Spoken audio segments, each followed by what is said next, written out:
आज की इस वीडियो में हम डिस्कस करेंगे मेधावी परीक्षा में आने वाले कुछ आपके को करिकुलर सिलेबस से क्वेश्चन।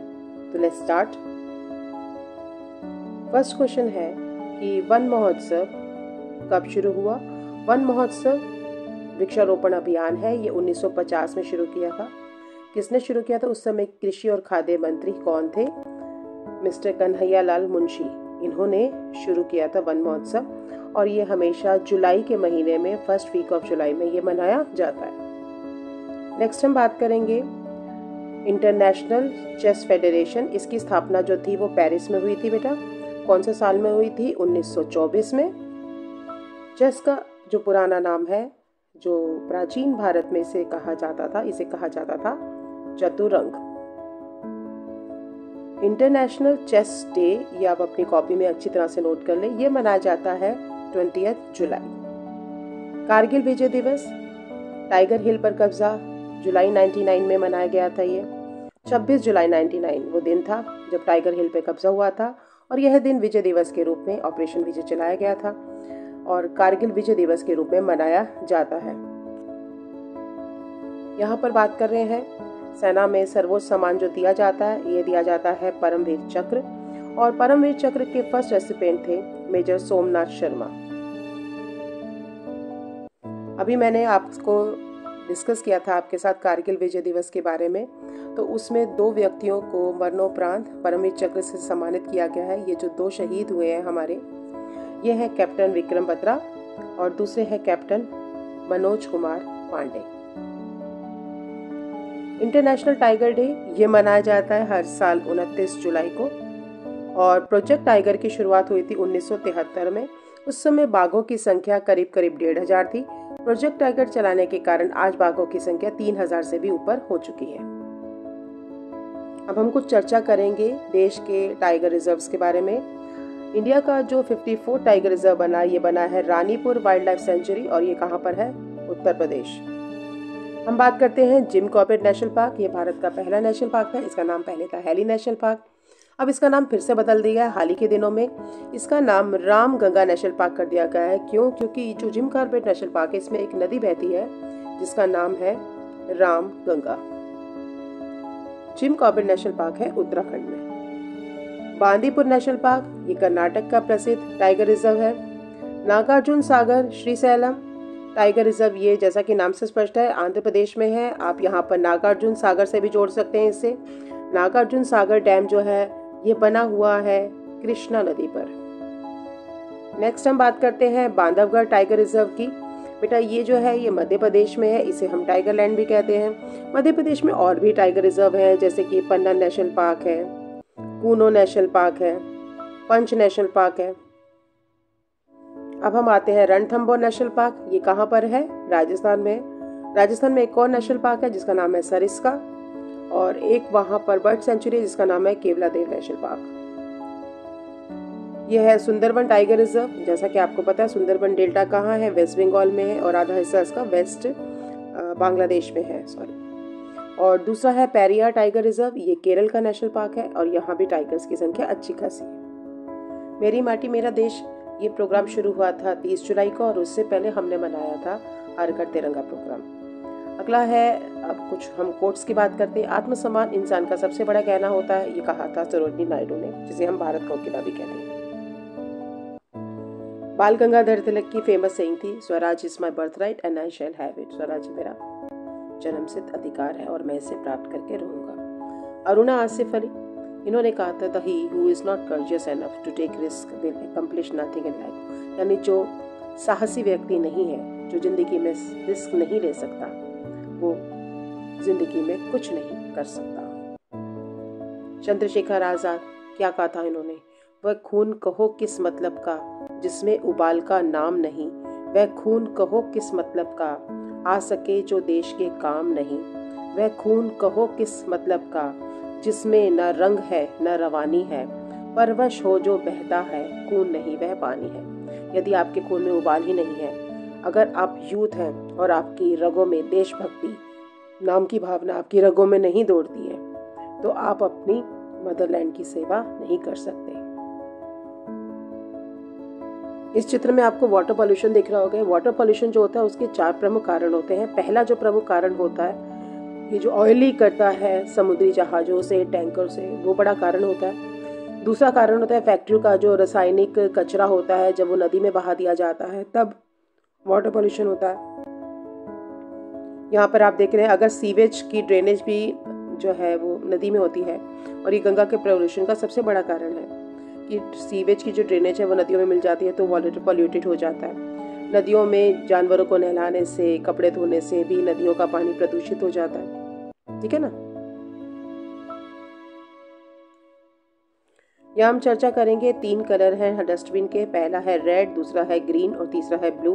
तीनों में अलग अलग वेस्ट डाला जाता है। अगर मैं रेड डस्टबिन की बात करूं तो बेटा इसमें सारा भी मेडिकल वेस्ट आता है, जैसे बैंडेज है, पट्टियां हैं, सुई है, तो ये सारा जो है वो पूरी तरह से जलाया जाता है। इसको रिसाइकल नहीं किया जाता क्योंकि इसमें जर्म्स हैं जो बाहर फैल सकते हैं। दूसरा आता है ग्रीन डस्टबिन। ये आपका रसोई घर का जितना भी कूड़ा करकट होता है, फलों के छिलके होते हैं, सब्जियों के छिलके, ये सारा बायोडिग्रेडेबल होता है बेटा। इसमें पेपर भी आता है और इससे खाद बन जाती है जो खेतों में दोबारा से यूज हो जाती है।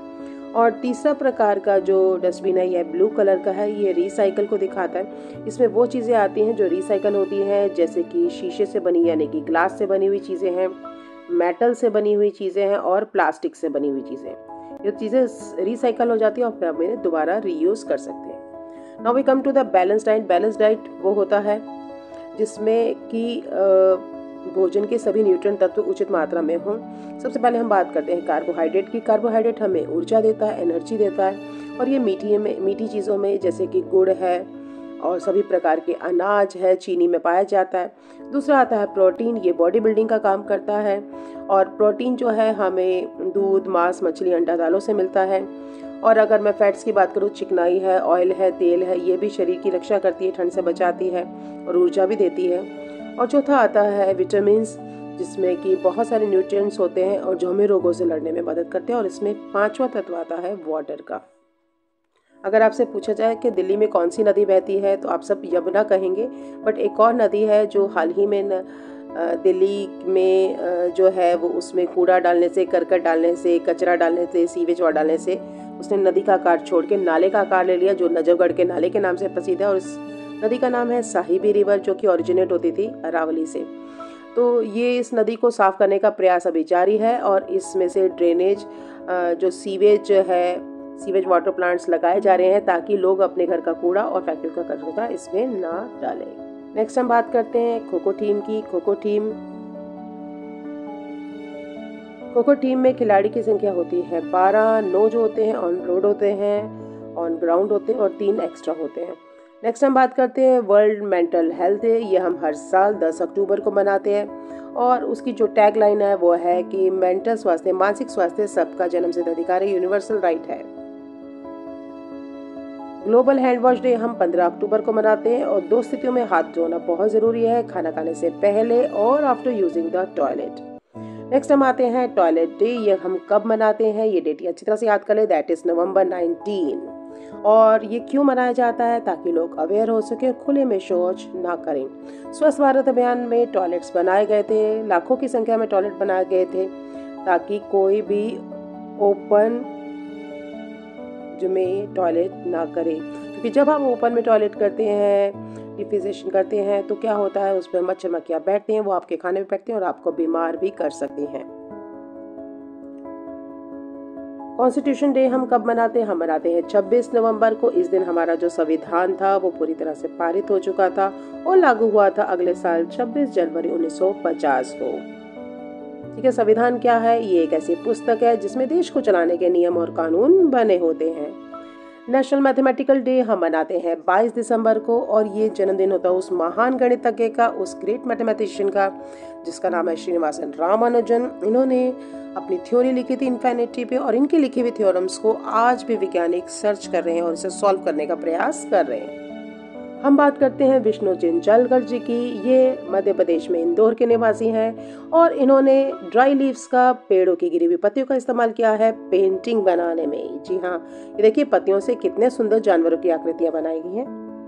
हम बात करेंगे एयर पोल्यूशन की, हवा का प्रदूषण की बात करते हैं। देखो बट हवा में जब कोई भी अनवांटेड चीज आ जाती है जो कि हवा में नहीं होनी चाहिए, हमारी सेहत के लिए हानिकारक है, तब हम शब्द यूज करते हैं पॉल्यूशन, एयर पॉल्यूशन। और ये कैसे होता है? सबसे पहले होता है ट्रांसपोर्ट से, वाहनों से जो धुआं निकलता है उसमें कार्बन मोनोऑक्साइड, सल्फर डाइऑक्साइड की मात्रा ज्यादा होती है, ऑक्सीजन की कमी हो जाती है। और जब हम अगर रासायनिक फैक्ट्रीज की बात करें, अगर जो चिमनियाँ होती हैं उनके ऊपर फिल्टर नहीं लगा होता तो वो सारा काला धुआं भी हवा में छोड़ देती है। कई बार हम लकड़ी जलाते हैं, रबड़ जलाते हैं, टायर जलाते हैं, तो उससे भी जो है धुआं निकलता है और हवा प्रभावित होती है। एग्रीकल्चर प्रैक्टिस में ट्रैक्टर है, अगर हम डीजल का इस्तेमाल करते हैं तब भी उससे जो धुआं निकलता है उसमें सल्फर और नाइट्रोजन की मात्रा ज़्यादा होने के कारण वायु प्रदूषित हो जाती है। डस्ट से भी होती है और इंडस्ट्री और एनर्जी सप्लाई से भी होती है, क्योंकि यहाँ पर कोयला जलता है और उससे हवा गर्म हो जाती है और बहुत सारे विषैले तत्व हवा में एंटर कर जाते हैं। नेक्स्ट हम बात करते हैं गॉन पेंटिंग की। इसमें दो चीज़ें प्रमुख होती है, एक लाइन्स और एक डॉट्स। और अगर मैं पहली गॉन पेंटिंग की बात करूं तो एक व्यक्ति थे जिनका नाम था जनगण सिंह और ये मध्य प्रदेश के थे। मात्र 13 वर्ष की अवस्था में जब ये भैंस बकरियां चराने जाते थे तो भैंसों के ऊपर ये चौक से या चूने के पत्थर से डिजाइन बनाते थे। बाद में इनकी लोक कला को पहचाना और गॉन पेंटिंग के रूप में आज भी कायम है। आज भी इनके बेटे और बेटी गॉन पेंटिंग बना रहे हैं और इस कला को बढ़ा रहे हैं। अब हम बात करते हैं भारत के सर्वोच्च जो सिविलियन अवार्ड है, दैट इज भारत रत्न। भारत रत्न जो होता है ये क्या है? ये एक पीपल के पत्ते की आकृति का बना होता है और देश में कार्य करने वाले किसी भी व्यक्ति को ये दिया जा सकता है जो उत्कृष्ट सेवा करता हो। और हाल ही में, जैसा कि मैंने बताया था अपनी पुरानी वीडियो में, भारत रत्न जो होता है इस साल 5 व्यक्तियों को मिल रहा है। ये है सैनिक सम्मान, ये सर्वोच्च सैनिक सम्मान है। ये है परमवीर चक्र, जिसके बारे में हम पहले भी चर्चा कर चुके हैं। और अब तक 21 व्यक्तियों को परमवीर चक्र से मरणोपरांत और जीवित सम्मानित किया गया है। हम बात करते हैं नेशनल हैंडलूम डे की। इसकी शुरुआत हुई थी 7 अगस्त को। और ये क्यों आया था? क्योंकि जब बात हम अंग्रेजों की करते हैं तो 1905 में लॉर्ड कर्जन ने बंगाल के 2 टुकड़े कर दिए थे, पार्टीशन ऑफ बंगाल कर दिया था, ईस्ट बंगाल और वेस्ट बंगाल। एक तरफ मुसलमानों की आबादी ज्यादा थी और एक तरफ बंगालियों की आबादी ज्यादा थी। पूरे भारत में इसका विरोध हुआ था। बाद में ये फैसला वापस भी ले लिया गया, बट उसके बाद लोगों ने विदेशी कपड़ों की होली जलाई थी और स्वदेशी को ज्यादा बढ़ावा दिया था और इसलिए ये हैंडलूम डे मनाया जाता है। इसमें गांधी जी ने अपने चरखा चलाकर बताया था कि कैसे आप इस इंडस्ट्री को बढ़ावा दे सकते हैं। और आपको पता है बहुत सारी चीज़ें ऐसी हैं जो कि ऐसी चीज़ों से बनती हैं, हैंड और लूम, हाथ से बनने वाली जो कपड़े बनाने वाली मशीन है। लूम का मतलब है बिना बिजली के चलने वाली मशीन। तो ये हस्तकरघा उद्योग को बढ़ावा देता है। इसमें आपके गलीचे बनते हैं, दरियाँ बनती हैं, शॉलें बनती हैं, बहुत सुंदर सुंदर सामान बनता है। हम बात करते हैं अर्जुन अवार्ड की। अर्जुन अवार्ड जो होता है ये खिलाड़ियों को दिया जाता है और इस साल 26 व्यक्तियों को अर्जुन अवार्ड से पुरस्कृत किया गया है। द्रोणाचार्य अवार्ड जो होता है ये कोचेस को दिया जाता है। हाल ही में लद्दाख का जो फर्स्ट डायवर्सिटी पार्क है, जब ये यूनियन टेरिटरी बना, ये बहुत चर्चा में है। इसका नाम है यात्सो। रोहतांग टनल जिसका नाम था पुराना, अब इसका नाम बदल के कर दिया गया है अटल टनल। एक उत्सव है जिसका नाम है मामलापुरम उत्सव। ये तमिलनाडु में मनाया जाता है। ये एक उत्सव की तरह मनाया जाता है। इसमें आप जो है सिर्फ आपको तमिलनाडु का ही डांस यानी कि भरतनाट्यम देखने को नहीं मिलेगा। यहाँ कथकली भी मिलता है, कथक भी देखने को मिलता है, कुचिपुड़ी भी देखने लोग यहाँ आते हैं, यहाँ अपनी परफॉर्मेंस देते हैं। इस चित्र में देखिए जो भारत का सबसे लार्जेस्ट कंटेनर पोर्ट है, यानी वो सी पोर्ट जहाँ पे सबसे सामान लादा उतारा और चढ़ाया जाता है, वो है मुंबई के अलावा जवाहरलाल नेहरू पोर्ट, जिसे हम नावा शेवा भी कहते हैं। इसमें पूरे उत्तर भारत का सारा व्यापार इसी पोर्ट के जरिए होता है। नेक्स्ट चित्र में आप देखेंगे ये फ्रांस का एक शहर है जिसका नाम पड़ गया है पोर्ट ऑफ मून। ये हाल ही में वर्ल्ड हेरिटेज साइट में ऐड हुआ है। अयोध्या आजकल काफी चर्चा में थी अपने राम मंदिर के कारण। इसके अलावा अयोध्या से एक ट्रेन भी नहीं चलाएगी जिसका नाम है अमृत भारत ट्रेन। ये देश को, अयोध्या को देश के दूर दूर के नगरों से जोड़ती है और ये ट्रेन के सभी कोचेस में एसी नहीं है। नेक्स्ट हम बात करते हैं नोटबंदी की। नोटबंदी 2016 में आई थी और उस समय 1000 रुपए और 500 रुपए के खास तरह के नोट बैन हो गए थे। इन्हें पहचानिए, ये है चिराग और सात्विक। इन्हें मिला है राजीव गांधी खेल रत्न अवार्ड जिसका नाम बदल के हो गया है ध्यानचंद खेल रत्न अवार्ड। ठीक है, और ये इन्हें इसी साल मिला है और ये बैडमिंटन के बहुत अच्छे खिलाड़ी हैं। अब हम बात करते हैं प्रज्ञान रोवर की। पेपर में पूछा जा सकता है रोवर का नाम क्या है, प्रज्ञान, और जो ऑर्बिटर का नाम है उसका नाम है विक्रम लैंडर। और ये ऐतिहासिक दिन कब था? ये था आपका 23 अगस्त, जो कि हमारा नेशनल स्पेस डे के रूप में मनाया जाता है और ये point of attachment called the Shiv Shakti point. Facebook का नाम बदल के मेटा कर दिया गया है। जैसे आपकी ग्रीन रिवोल्यूशन से संबंधित है, ऐसे ही एक और रिवोल्यूशन होती है जिसे हम कहते हैं ब्लू रिवोल्यूशन। ब्लू रिवोल्यूशन का मतलब है कि देश में मछलियों के उत्पादन में वृद्धि करना, क्योंकि मछलियां सिर्फ समुद्र का ही एक पार्ट नहीं होती, ये हमारे भोजन का भी एक पार्ट होती हैं। उड़न परी की बात करूं तो इसका नाम है पीटी उषा। ये 1984 के ओलंपिक की 4x100 मीटर रिले रेस के फाइनल राउंड तक पहुंचने वाली पहली भारतीय महिला बनी थी। और ये आप देख रहे हैं, ये रॉबोट है, ये इसरो ने तैयार किया है और ये गगनयान में जाएगा। हम बात करते हैं स्नेक्स एंड लैडर की। स्नेक्स एंड लैडर का पुराना नाम था मोक्षपट या मोक्षापट्टमु, और इसे हम ज्ञान चौपड़ भी कहते हैं। क्यों? संत ज्ञानेश्वर के द्वारा ये बनाया गया था। अगर आप इसे ध्यान से देखें तो ये आपको ये ह्यूमन संरचना जैसा दिखता है और ये भाग मस्तिष्क जैसा दिखता है।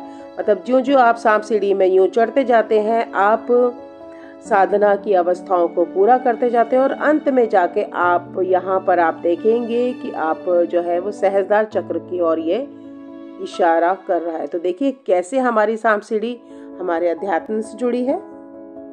और इसके साथ होती है आज की वीडियो समाप्त। बच्चों, आपकी तैयारी बहुत अच्छी चल रही होगी और मैं आप सबको बेस्ट ऑफ लक कहती हूँ आपके आगामी मेधावी के पेपर के लिए।